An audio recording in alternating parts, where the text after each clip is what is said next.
2, 3.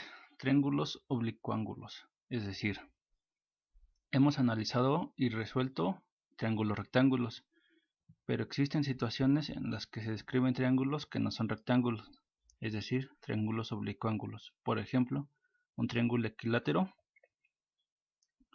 que todos sus lados son iguales, no tiene ningún lado recto.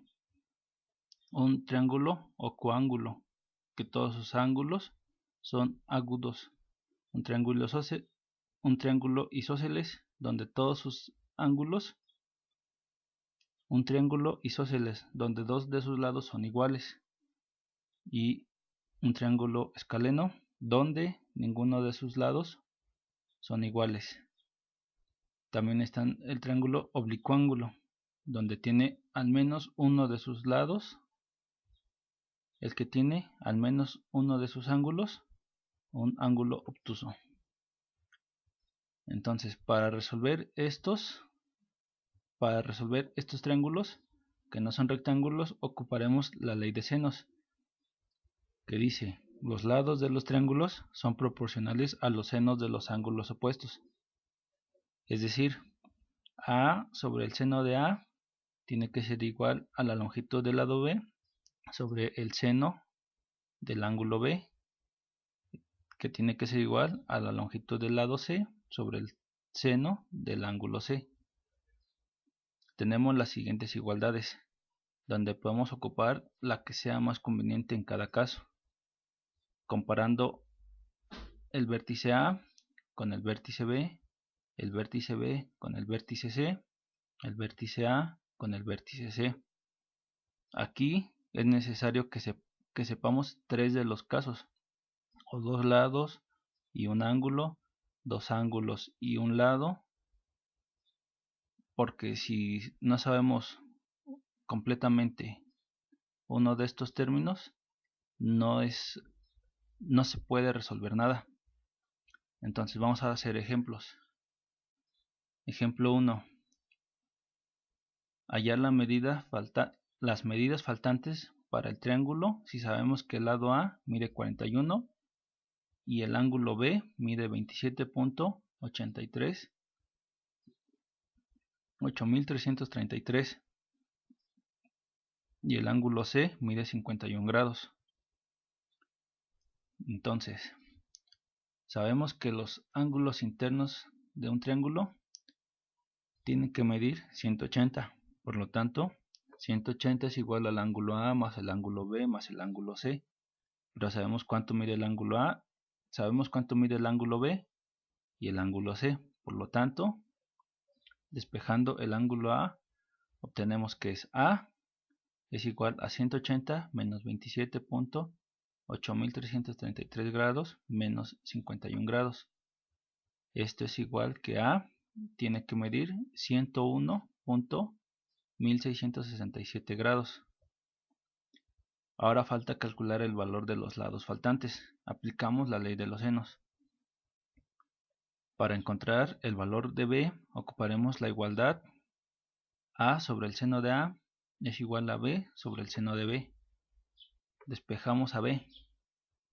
B es igual a A por el seno de B sobre el seno de A. Sustituimos los valores ya conocidos y tenemos que B es igual a 41 por el seno de 27.8333 grados sobre el seno de 101.1667 grados.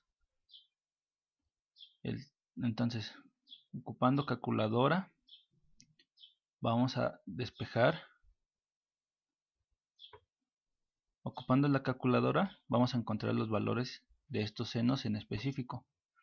Es decir, B es igual a 41, el seno de 27.8333 nos da que es 0.4669 y el seno de 101.1667 resulta que es 0.9810. Aquí aplicamos la multiplicación arriba, 41 por 0.4669 son 19.1427 y abajo no hacemos nada. Solo falta hacer la división. Por lo tanto, B, haciendo esta división, B nos resulta que son 19.5123. Similarmente para el lado C, y por la igualdad, B sobre el seno de B es igual a C sobre el seno de C, obtenemos que C es igual a B por el seno de C entre el seno de B. Sustituimos los valores y obtenemos que C es 19.5123 por el seno de 51 entre el seno de 27.8333.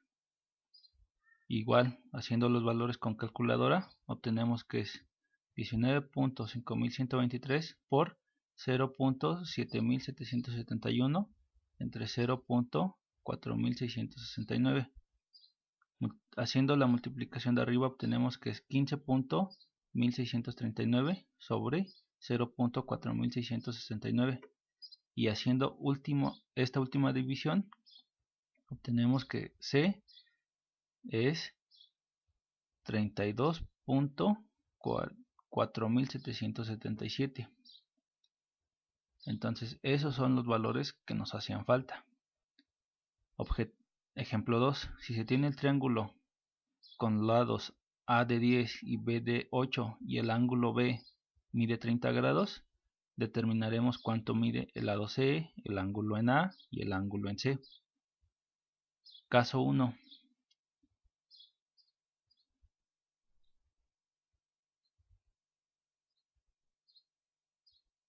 Caso 1. Aplicando la ley de senos y la igualdad A sobre el seno de A es igual a B sobre el seno de B, invertimos las dos fracciones, es decir, seno de A sobre A es igual al seno de B sobre B.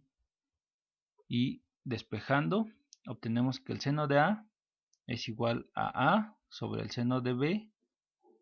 Obtenemos que el seno de A es igual a A por el seno de B sobre B. Sustituimos los valores conocidos. El seno de A es igual a 10 por el seno de 30 sobre 8. El seno de 30 es 0.5.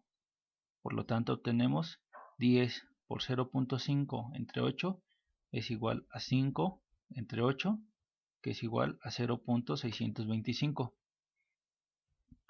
Ahora, aplicando la función inversa seno a la menos 1, obtenemos que A es igual al seno a la menos 1 de 0.625. En su calculadora solamente tienen que apretar Shift y la función seno. Si se dan cuenta, en la parte del plástico de la calculadora, por lo regular, viene este símbolo. Seno a la menos 1 y coseno a la menos 1, que lo vamos a ocupar posteriormente. Entonces, con la calculadora obtenemos que el ángulo A tiene que medir 38.68 grados. Y como la suma de los ángulos internos de un triángulo suman 180 grados, B mide 30, A mide 38.68, por lo tanto C tiene que medir 111.32 grados. Finalmente, ocupando esta igualdad de la ley de senos, B sobre el seno de B es igual a C sobre el seno de C, obtenemos que C es igual a B por el seno de C sobre el seno de B. Sustituimos los valores. C es igual a 8 por el seno de 111.32 sobre el seno de 30. Esto es 8 por 0.9315 sobre 0.5. La multiplicación de arriba nos da 7.452 y abajo no hacemos nada. Haciendo la división obtenemos que C tendría que medir 14.904. Ahora, en la misma figura tenemos el caso en que, caso 2, tenemos la ley de senos y la igualdad A sobre el seno de A, que es igual a B sobre el seno de B. Sabemos que el seno de A es A por el seno de B sobre B. Sustituimos los valores y obtenemos que el seno de A es 0.625, como en el caso 1. pero existe la identidad que nos dice el seno de alfa es igual al seno de 180 menos alfa. Por lo tanto, aplicando la función inversa, obtenemos que el seno de A sería 0. Aplicando la función inversa, seno a la menos 1, obtenemos que A es el seno a la menos 1 de 0.625, que nos da 38.68. Pero por esta identidad, también obtenemos que A podría ser 141.32 grados. Y como la suma de los ángulos internos de un triángulo suman 180, el ángulo C, en este caso, tiene que medir 8.68 grados. Finalmente, aplicando la misma identidad, la misma igualdad, B sobre el seno de B es igual a C sobre el seno de C, obtenemos que C tiene que ser 8 por el seno de 8.68 entre el seno de 30. Por lo tanto, haciendo las operaciones, obtenemos que C tendría que medir 2.24. Si observamos, son diferentes valores para el ángulo A de 141 y para el ángulo A de 38.68. Ejemplo 3. Si el triángulo tiene medidas del lado A 80 y el ángulo A mide 20 y el ángulo B mide 50, hay que determinar las medidas que falten. Entonces, las medidas, sabemos que los ángulos internos de un triángulo deben de sumar 180 grados. Por lo tanto, C tiene que ser 180 menos 20 grados menos 50 grados. Esto es igual a 110 grados. Aplicando la ley de senos, tenemos A sobre el seno de A igual a B sobre el seno de B. Implica que B tendría que medir lo mismo que A sobre el seno de B. Tiene que medir lo que resulte de A por seno de B sobre el seno de A. Sustituimos los valores y B es 80 por el seno de 50 sobre el seno de 20. Con la calculadora obtenemos estos valores y resulta 80 por 0.7660 y el seno de 20 es 0.3420. Multiplicamos la parte de arriba y obtenemos que son 61.28. Y haciendo la división, B debería de medir 179.1812. Similarmente, pero ahora con la igualdad A sobre el seno de A es igual a C sobre el seno de C, implica que C es igual a A por el seno de C sobre el seno de A. Sustituimos los valores y obtenemos que 80 por el seno de 110 sobre el seno de 20 es igual a 80 por 9396 sobre 0.3420. Esto es igual a 75.168 entre 0.3420. Por lo tanto, haciendo la división, C debe de medir 219.7840. C mide 219.7894. Con ayuda de tu calculadora, resuelve los siguientes triángulos con lados de A de 8, B de 12 y un ángulo A de 30. Que con esta pequeña explicación sobre la ley de senos les sea fácil realizar los ejercicios.